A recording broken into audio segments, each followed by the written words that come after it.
Yeah, drone flying is awesome, but how to get better at it, how to get a bigger variety of footage, and how to make your whole drone flying experience better, coming up today in the shape of 5 tips for drone beginners.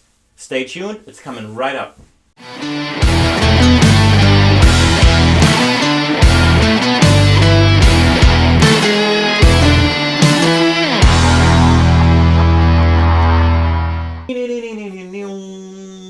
I know I'm being a bit of a weirdo, but I'm just so proud of that little intro that I built there. So let me know what you think in the comments, if it's too long, if it's too rocky, but the channel is called You Rock Me Drone. Today, we're talking about 5 drone tips that will make your drone flying experience a lot better. So let's just start with tip number 1, which is ND filters. That's right, ND filters is a bit more of an advanced concept, but let me show you why you want to use ND filters. So here's a clip that I shot without ND filters.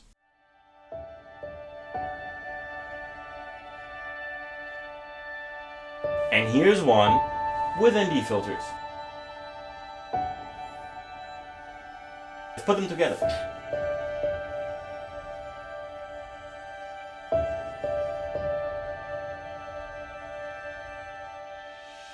You see that? The ND filter footage just looks a little bit more professional. Actually looks a lot more professional, a lot smoother. There's a lot less changes in the color, in the ISO, in everything. If you want to know more about ND filters, let me know in the comments down below. I'll be happy to make a video about that.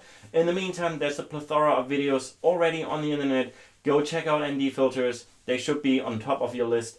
Tip number 2, fly low. That's right. Especially when you're a new drone pilot, you're very eager to get out there, go up and shoot whatever it is you're shooting from as high as possible, because finally you have the chance to do so. Take a look at these examples. What an awesome lake. What another awesome lake. Oh my god, it's another awesome lake. Actually, it's the same lake. And yeah, it's not that exciting. So, I'm not saying don't ever fly high. What I am saying is, make sure to remember to also fly low and get some shots like these.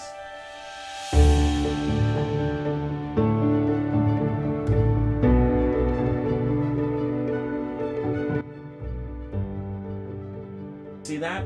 There's more action on the ground here. This is my wife walking the dog. This is me flying 30 miles an hour closely to the ground. Now let me inject these low flying shots into the sequence from before.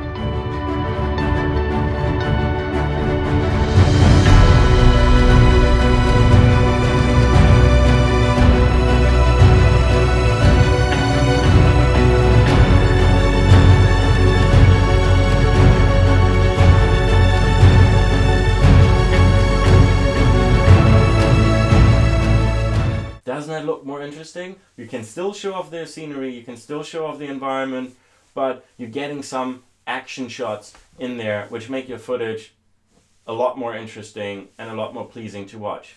Tip number 3, take an extra 10 seconds. What I mean by that is, when you're out there, when you're flying and you think you have got the footage that you want, don't just let go of the controls and jerk the camera around, jerk the drone around and fly back. Once you're happy, keep flying for another 10 seconds. Just keep the drone in motion in that direction at that speed for just another 10 seconds. What that does is it gives you a little bit more footage, it gives you a little bit more jiggle room for post-production when you want to use transitions or when you need to move your footage around a little bit. And more often than not, you have shot something actually pretty cool. So, my tip for you is, whenever you're out there and you're happy with the shot that you're getting and you're super excited, count down from 10, do it for another 10 seconds. You will thank yourself in post-production. Okay, tip number 3. Tip number 4. Actually, we're at 4. Tip number 4 is use cinematic mode.